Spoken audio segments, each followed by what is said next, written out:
Park colony નજીક hit and રનનો બનાવ. શહેરના પોશ વિસ્તારમાં હિટ એન્ડ રનનો બનાવ. બ્લુ સ્વિફ્ટ કારે એકટીવા સવાર મહિલાને અડફેટ લીધી, ગંભીર ઈજા. સમગ્ર ઘટના અક્કુમાં કેદ. જામનગર શહેરના કમિશનર બંગલા નજીક પાર્ક કોલોની અભિગમ ફ્લેટ સામે સાંજે એક હિટ એન્ડ રનનો બનાવ.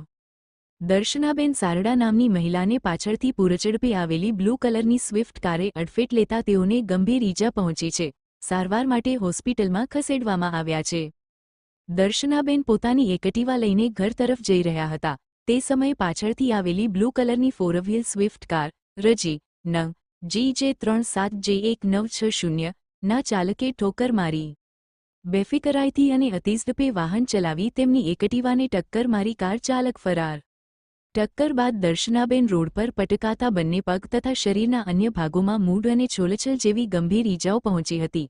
અકસ્માત બાદ કાર ચાલક વાહન અટકાવ્યા વગર રિવર્સ લઈ સ્થળ પરથી ફરાર થઈ ગયો હતો. સમગ્ર અકસ્માત સીસીટીવી કેમેરામાં કેદ થયો છે, જેમાં બ્લુ સ્વિફ્ટ કારનો નંબર અને ઘટનાક્રમ સ્પષ્ટ દેખાઈ રહ્યો હોવાનું જાણવા મળ્યું છે. પીડિત પરિવાર દ્વારા કાર રજી નં GJ37J1960 ના ચાલક વિરુદ્ધ કાયદેસર કાર્યવાહી કરવા ફરિયાદ નોંધાવવામાં આવી. પોલીસ અક્કુના આધારે ફરાર કાર ચાલકને ઝડપી પાડવા તપાસ હાથ ધરી છે.